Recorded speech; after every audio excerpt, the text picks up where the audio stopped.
ह्रियते नक्तम, सारी रात सोने में व्यतीत हो जाती है।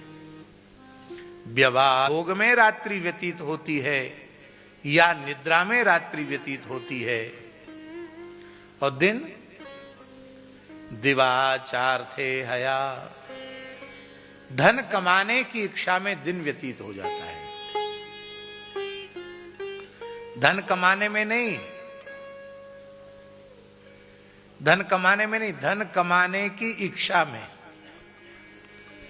आप लोग कहेंगे धन कमाना और धन कमाने की इच्छा, समझ में नहीं आई बात।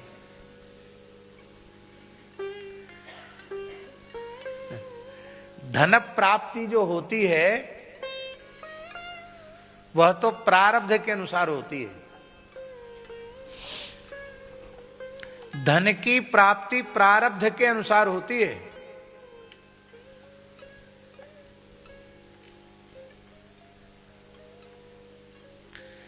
इच्छा से होने लग जाए तो हर व्यक्ति विश्व का प्रथम नंबर का श्रीमंत हो जाएगा। इच्छा से तो नहीं होता। इच्छा से ही होता तो आप लोग यहां क्यों बैठे होते, सब प्रधानमंत्री राष्ट्रपति बने होते। इच्छा से नहीं होता है।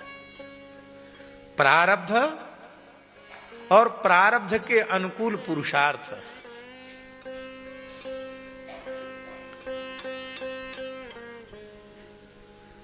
धन कमाने की इच्छा, इसलिए यहां सुखदेव जी ने कहा है कि धन प्राप्ति तो प्रारब्ध के अनुसार होती, पर धन प्राप्ति की इच्छा सबकी रहती है। सवेरा होते ही किसान खेत पर चला गया, नौकरी चाकरी वाला अपनी ड्यूटी पर चला गया, और व्यवसायी अपने व्यापारिक प्रतिष्ठान की ओर चला गया, दुकानदार दुकान की ओर चला गया। किस लिए? धन कमाने की अभिलाषा में। धन की प्राप्ति प्रारब्ध के अनुसार होती है। बचा खुचा समय कुटुंब भरणेन वा, बचा खुचा समय कुटुंब के भरण पोषण में चला जाता है।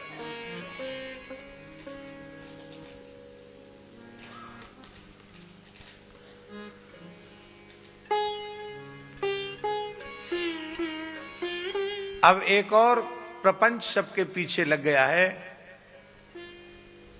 उसका नाम है टीवी अथवा मोबाइल। जब तक टीवी केवल आई थी तब तक कुछ कम प्रपंच था। लोग फुर्सत में आते थे, घर में टीवी खोल के बैठते थे। अब हर हाथ में टीवी आ गई मोबाइल के रूप में। जो चाहो सो मोबाइल में देख लो।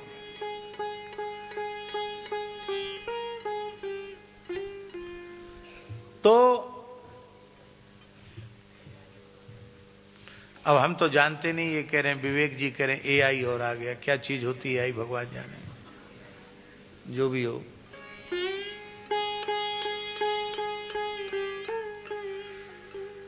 तो ये सब चीजें हैं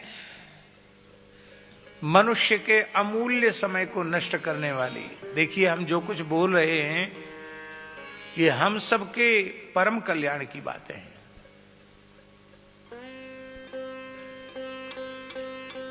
आपने प्रचंड पुरुषार्थ करके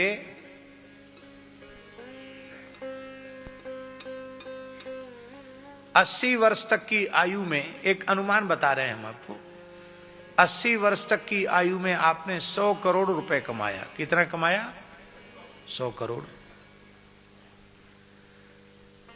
अब भगवान से आप कहिए कि हमने 80 साल में जितना 100 करोड़ कमाया है वो सबका सब आप ले लो, 80 वर्ष हमको और दे दो, मिल जाएंगे?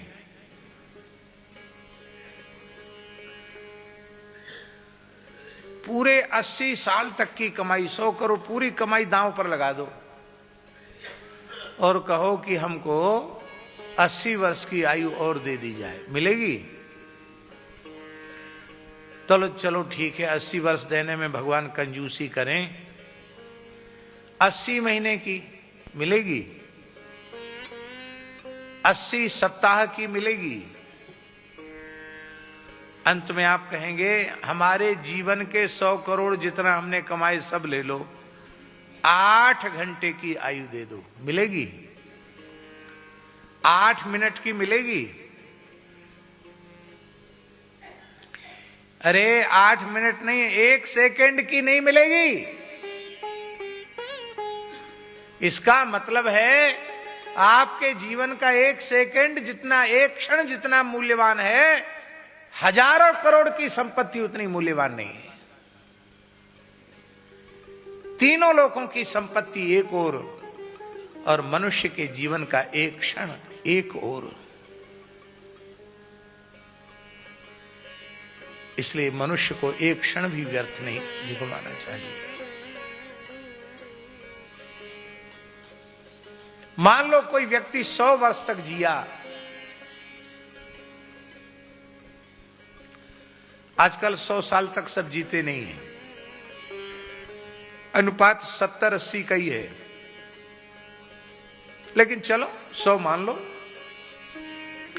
कोई व्यक्ति 100 वर्ष तक जीवित रहा तो 100 साल में 50 साल तो सोने के निकाल दो।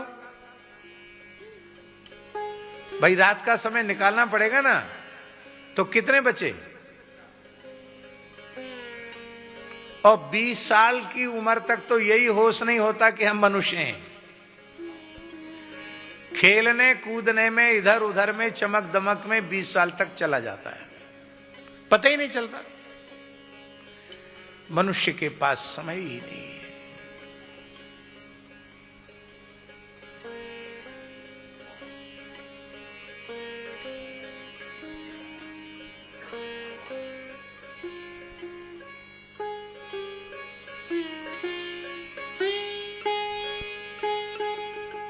जिन पूज्य जटिया बाबा का हमने स्मरण किया था, ठाकुर श्री विजय कृष्ण गोस्वामी, उनका मंगलमय जीवन चरित्र आप पढ़िए।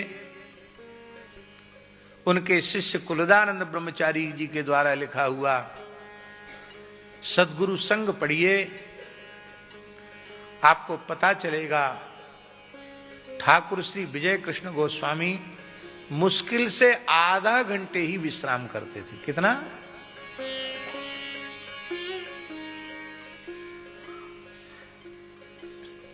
साढ़े 23 घंटे उनका साधन में जाता था। हम रात में भी सोते हैं, दिन में भी सोते हैं, और फिर कथा में आते तो ऐसे हो जाता। सामने वाला ठीक से सुन रहा, उसी के पीठ में अपनी मुंडी टिका देते हैं।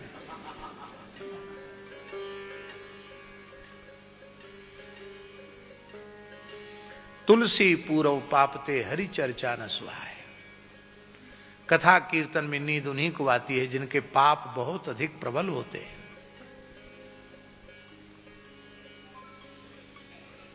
एक क्षण के लिए नींद आ गई, मान लो वही एक वाक्य हमारे जीवन की दिशा बदलने वाला होता, तो हम कितने बड़े घाटे में रहे। हम वंचित रह गए, अपने परिवर्तन से, अपने कल्याण से वंचित रह गए। व्यवहार से पलायन नहीं किया जा सकता है। खेती, नौकरी, चाकरी, व्यवसाय, परिवार के नाते, रिश्तेदारों के प्रति कर्तव्य, व्यवहार, वो सब करना पड़ेगा, उसको छोड़कर कहीं भाग नहीं सकते। किंतु यह सब करते हुए भी इस बात पर पक्का ध्यान बनाकर रखना पड़ेगा कि मनुष्य जन्म केवल भगवत प्राप्ति के लिए मिला है।